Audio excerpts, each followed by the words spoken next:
శివరాత్రి రోజున వనదుర్గ అమ్మవారి దగ్గరకు వేలాది మంది భక్తులు ఎందుకు వెళ్తారో తెలుసా? శివయ్యకు ఈ గుడికి ఉన్న సంబంధం ఏంటి?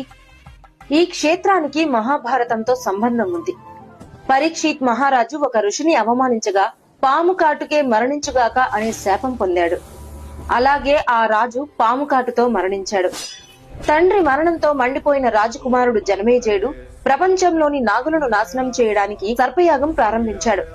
ఆకాశం నుంచి పాములు అగ్నిలో పడిపోతుంటే సృష్టి సమతుల్యం కూలిపోతుంది. అప్పుడు దేవతలు పరమశివుణ్ణి ప్రార్థించారు.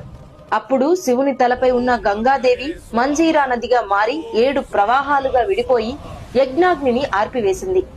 అందుకే ఈ ప్రదేశం పేరు ఏడుపాయలుగా ప్రసిద్ధి చెందింది. అందుకే ఇక్కడ శివుడు మరియు ఆదిశక్తులు వేరు కావని భక్తుల విశ్వాసం. ఆ పవిత్ర ప్రకృతి మధ్య వెలసింది వనదుర్గా భవానీ అమ్మవారు.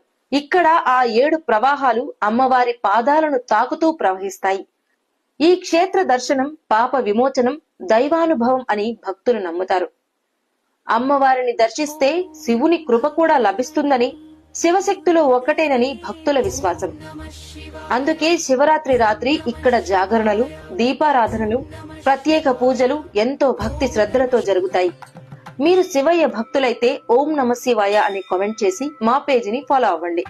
ఇలాంటి పవిత్ర